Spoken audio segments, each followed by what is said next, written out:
Конечно е решена судбината на последниот голем државен загубар на менската фабрика од воената индустрија Еврокомпозит од Прилеп. После 15 години на голгота, штрајкови, блокади, неземени плати со години и стечај, Еврокомпозит го купи македонско-полскиот конзорциум, составен од компаниите Футура Мода Доел од Скопје и полската компанија FHR Armor Logistic. Стечајниот судија од Основниот суд од Прилеп Јасмина Шишковска-Стојковиќ на 24.12. минатата година го носи решението за планот за реорганизација на компанијата која што во тој момент е во стечај. Новите инвеститори се согласиле да платат 65% од утврдените побарувања на доверителите.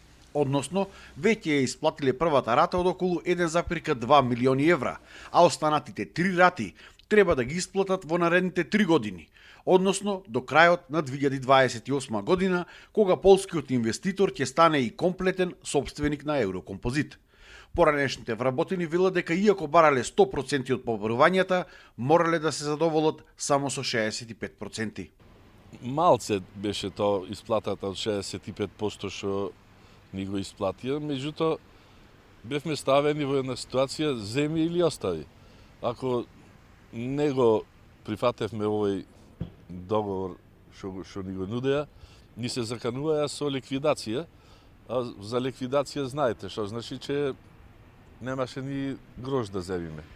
Несигурни извори, знаеме дека ќе се правеле шлемои, ќе се правеле панцири, можно е вика и дронови, тие не се сигурни извори, меѓутоа тие што е зедоја полска овој конзорциум што е, сигурно има нешто, а плюс тоа и околу 150 вработени најавува нови. Во фабриката веќе се гледа раздвиженост, дека веќе се расчистуваат полека погоните и просторот.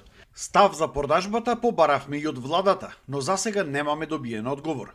Очекуваме повеќе информации и детали за купо-продажбата на Еврокомпозит да има во периодот кој следува. За Сител Дарко Штарговски.